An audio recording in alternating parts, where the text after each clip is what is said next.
A Spokane man who tried to get his teenage daughter arrested just so she couldn't abuse heroin says parents don't have the law on their side when it comes to controlling their kids' addictions.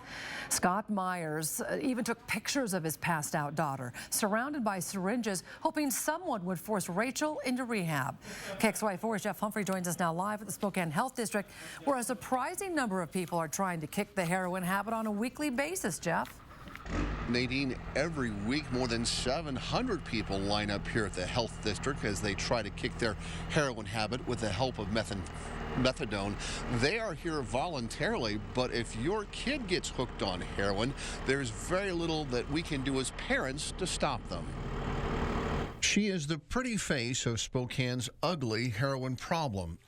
18-year-old Rachel Meyers was a caring person who defended other students from bullies and helped people who needed it the most. For example, I was picking her up at Northtown and was calling on the cell phone, "Where are you at? Where, out front where you're supposed to be?" And she finally picked up the phone and she said, "Dad, I'm helping an old lady with her bags down to the bus stop." That was even after Rachel had started using heroin. Her father, Scott, thinks Rachel self-medicated after she was assaulted during a concert at the Gorge.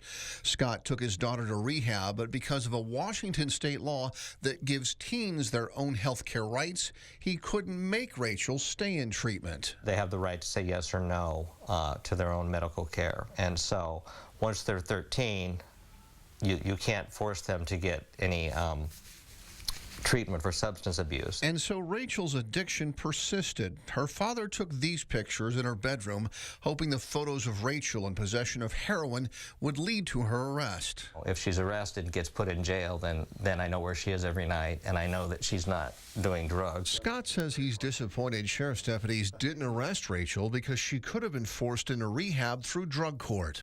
Then on March 30th, Scott got a phone call from paramedics and rushed to Rachel's grandparents' home where she died of a drug overdose. And went to give her a kiss on her forehead and her eyes were open. And that's something that'll never, ever